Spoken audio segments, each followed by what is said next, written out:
Halo, ketemu lagi dengan saya Nikade Sutini. Kali ini kita akan melanjutkan pembahasan kita tentang penelusuran epidemiologi bagian yang keempat. Pada video penelusuran epidemiologi bagian pertama, sudah dibagikan kasus yang terjadi di Desa Kusambe.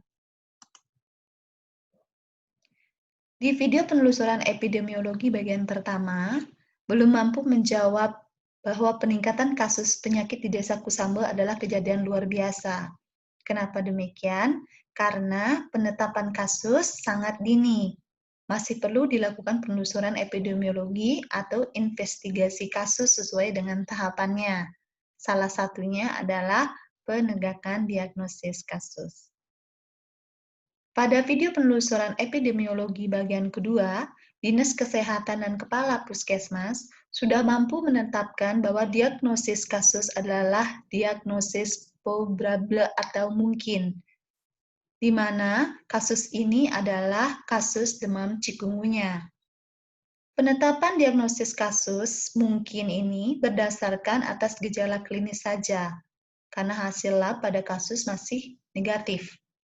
Dan selanjutnya, Dinas Kesehatan serta Kepala Puskesmas berencana melakukan investigasi atau penelusuran epidemiologi KLB untuk menjawab apakah kejadian kasus dan peningkatan kasus di Desa Kusambe bisa dinyatakan sebagai kejadian luar biasa.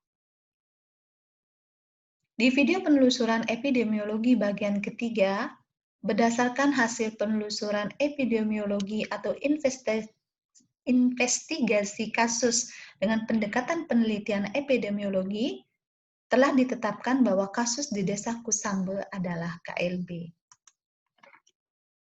Selanjutnya, pada pembahasan penelusuran epidemiologi bagian keempat ini, akan mencoba menjawab pertanyaan, apakah faktor risiko yang berhubungan dengan kejadian KLB demam chikungunya di Desa Kusambe?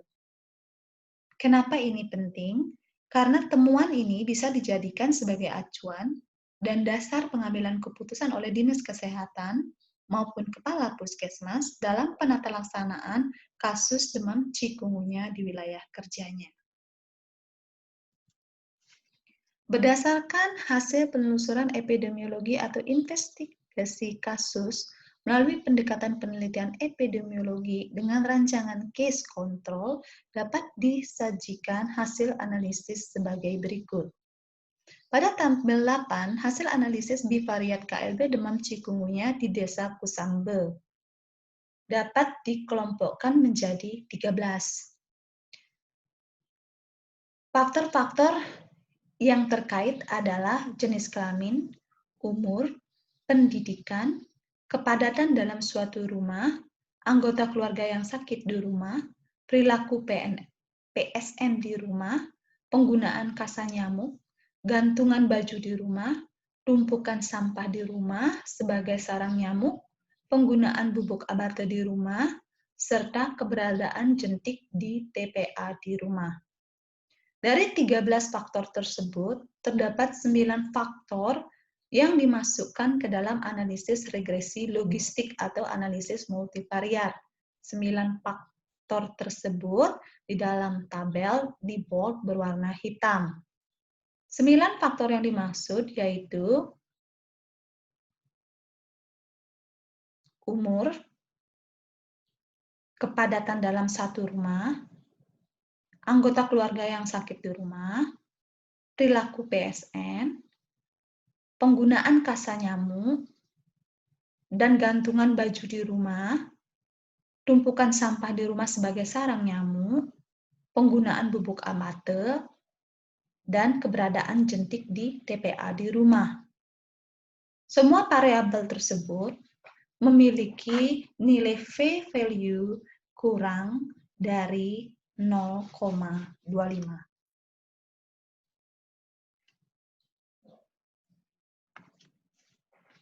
Setelah ditemukan beberapa faktor risiko yang secara statistik bermakna, P kurang dari 0,25, selanjutnya dilakukan analisis logistik regresi untuk semua faktor risiko tersebut.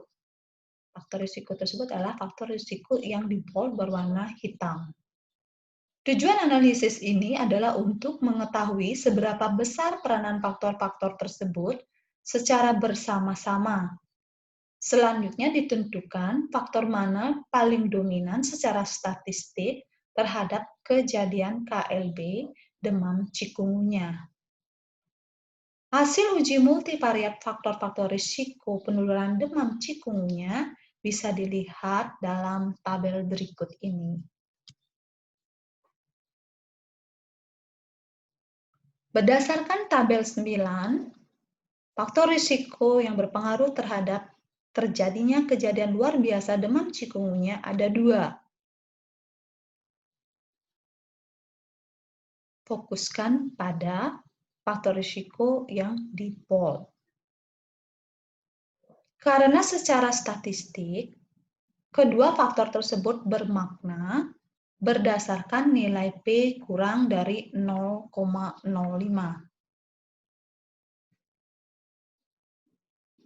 Nilai OR dan CI 95%. Adapun faktor risiko tersebut yaitu anggota keluarga yang sakit di rumah dan penggunaan kasa nyamuk. Anggota keluarga sakit di rumah sebagai faktor risiko terhadap kejadian demam cikungunya, mengingat penularan virus cikungunya terjadi apabila penderita yang sakit atau dalam keadaan viremia atau 2 hari sebelum demam dan sampai 5 hari setelah demam, digigit oleh nyamuk Aedes aegypti betina. Selanjutnya virus akan berkembang biak pada kelenjar liur nyamuk dalam waktu 8-10 hari. Sebelum dapat ditularkan kembali kepada manusia pada saat gigitan berikutnya. Bila nyamuk yang sudah terinfeksi virus cikungunya menggigit orang lain atau keluarga terdekat, maka dengan mudah akan menularkan. Biasanya penularan terjadi dalam satu rumah, tetangga, dan dengan cepat menyebar ke RT, RW, dusun, atau desa. Mengingat kemampuan terbang nyamuk Aedes aegypti betina rata-rata 40 meter. Nyamuk ini umumnya tersebar di daerah tropis dan tersebar luas di daerah perumahan.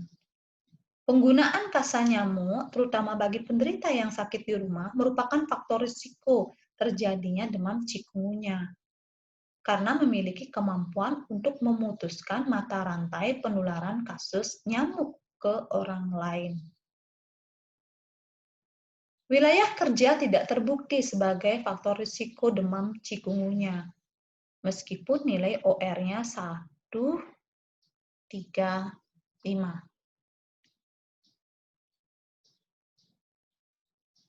Namun hasil secara statistik tidak bermakna, di mana nilai P-nya 0,206,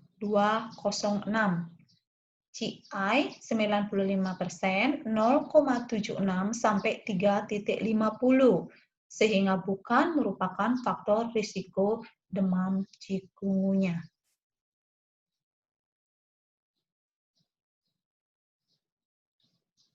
Meskipun sumber dan cara penularan terjadi dalam satu wilayah rumah atau tetangga, namun kejadian di dalam atau di luar desa bukan merupakan faktor risiko pada penelusuran ini. Gantungan baju, tumpukan sampah di rumah sebagai sarang nyamuk, perilaku PSN di rumah, penggunaan bubuk abate di rumah, dan keberadaan jentik di TPA di rumah bukan merupakan faktor risiko kejadian demam cikungunya. Meskipun hasil analisis secara statistik bermakna dengan nilai OR lebih dari 1. Namun beberapa nilai P lebih dari 0,05 serta nilai CI 95% masih mencakup angka 1.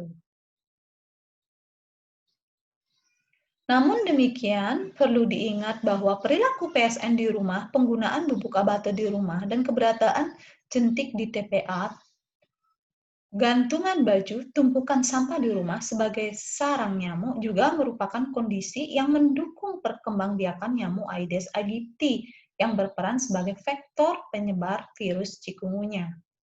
Sehingga bisa saja hal ini juga mendukung mekanisme penularan demam chikungunya di desa Kusambe. Apalagi pada bulan-bulan musim penghujan, di mana populasi Aedes aegypti akan meningkat karena telur yang tadinya belum sempat menetas akan menetas ketika habitat perkembangbiakannya mulai terisi air hujan. Kondisi tersebut akan meningkatkan populasi nyamuk sehingga mampu meningkatkan penularan demam chikungunya.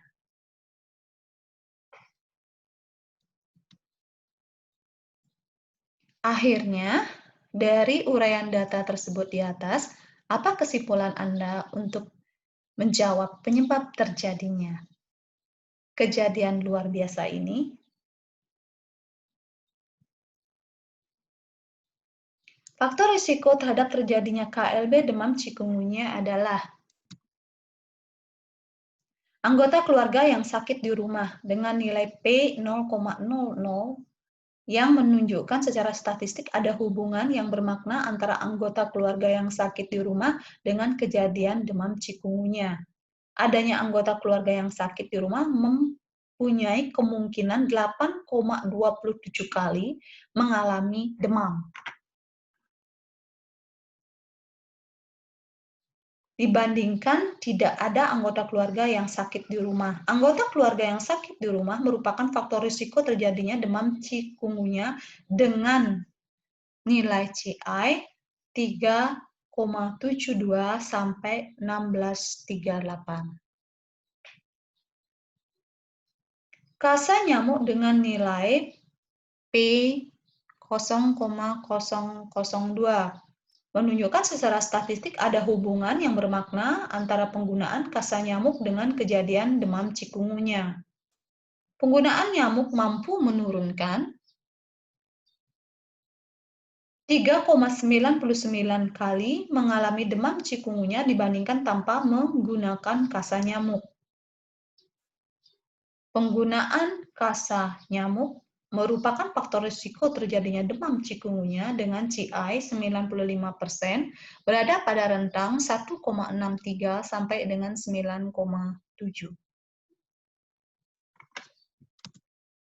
Selanjutnya, apakah hasil penelusuran dapat diimplementasikan pada populasi? Jawabannya bisa, karena pemilihan kasus dan kontrol dilakukan secara acak, di mana pengambilan sampel sebanyak 133 kasus dari total 251 kasus berdasarkan kasus yang berhasil dideteksi awal oleh petugas surveillance dan menetapkan tetangga kasus yang tidak sakit sebagai kontrol. Setelah dilakukan analisis terhadap komparabilitas kedua kelompok berdasarkan kelompok umur, jenis kelamin, ternyata gambaran karakteristik subjek pada kasus dan kontrol hampir sama atau comparable. Ini bisa dilihat di tabel 10. Berdasarkan hal tersebut, maka generalisasi hasil penelusuran epidemiologi ini bisa digeneralisasikan pada populasi di mana sampel diambil, yaitu di Desa Kusambe. Namun, hasil penelusuran faktor risiko ini belum bisa digeneralisasikan pada keseluruhan populasi di luar Desa Kusambe. Beberapa pertanyaan berikutnya. Bagaimana peran laboratorium dalam penelusuran KLB chikungunya? Jelaskan secara detail. Untuk memastikan diagnosis demam chikungunya, perlu dilakukan pemeriksaan laboratorium dengan beberapa metode. Isolasi virus dari inokulasi serum fase akut, pemeriksaan serologi dengan cara ELISA, pemeriksaan IgM dengan metode imunofluoresensi assay atau IFA. Pada penelusuran ini sudah dilakukan pemeriksaan laboratorium pada sejumlah 10 orang pasien yang memenuhi kriteria konsep pada hari kelima. Namun semua hasilnya menunjukkan hasil negatif.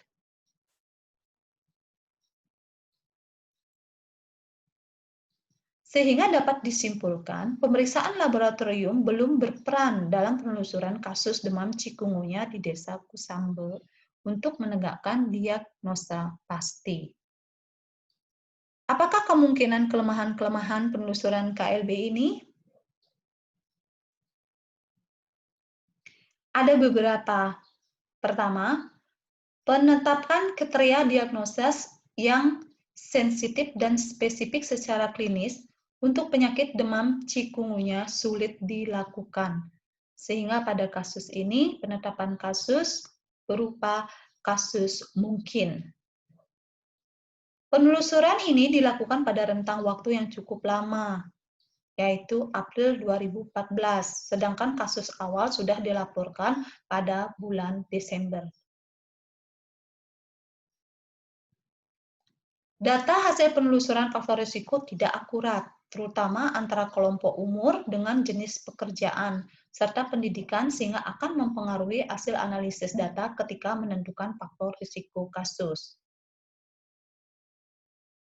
Dan yang terakhir, kelemahannya adalah tidak dijelaskan secara jelas tentang teknik pengambilan sampel di populasi, sehingga sulit ditentukan apakah hasil penelusuran ini bisa digeneralisasikan pada populasi atau tidak, meskipun dari hasil analisis data karakteristik responden sudah sama atau comparable.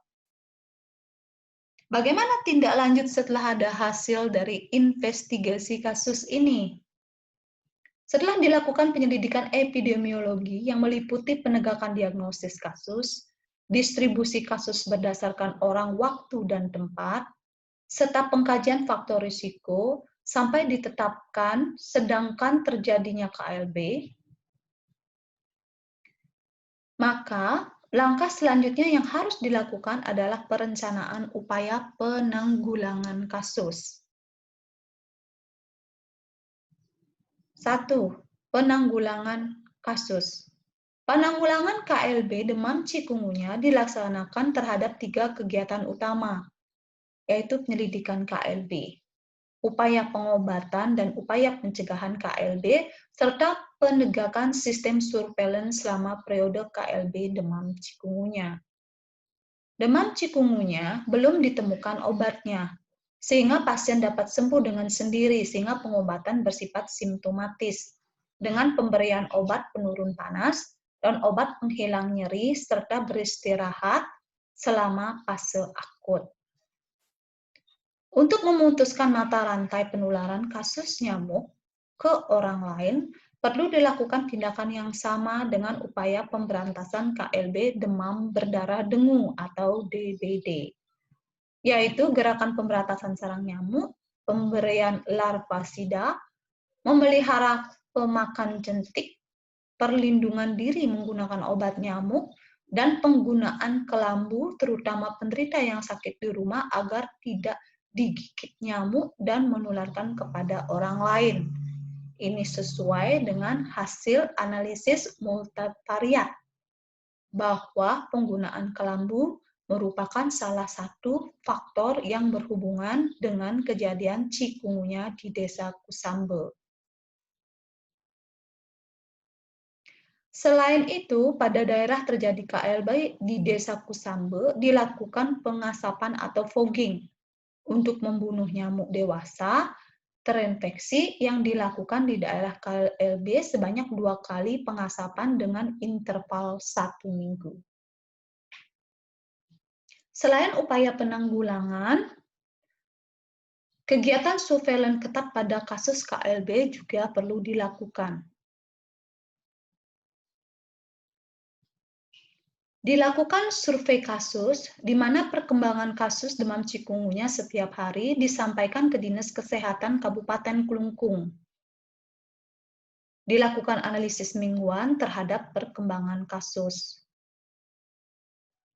Dilakukan survei vektor untuk mengetahui ada atau tidaknya penularan kasus setempat dalam kegiatan penyelidikan epidemiologi, dan untuk mengetahui tingkat kepadatan vektor. Kegiatan ini bisa dilakukan melalui kegiatan surveillance. kegiatan surveillance berdasarkan faktor risiko, baik iklim, tingkat kepadatan vektor,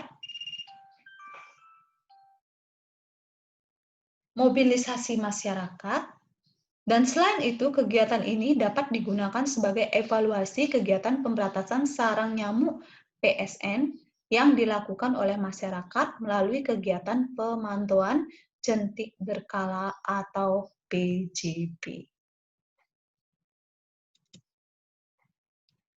Demikianlah pembahasan kita tentang penelusuran epidemiologi kasus di Desa Kusambe.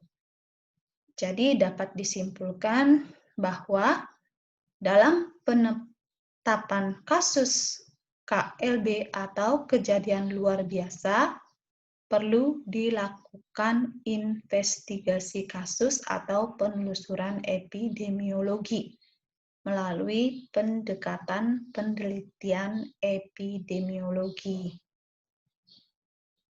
Bisa menggunakan rancangan cross-sectional, bisa menggunakan rancangan case control, dan rancangan penelitian yang lainnya menyesuaikan dengan kondisi yang ada di wilayah tersebut.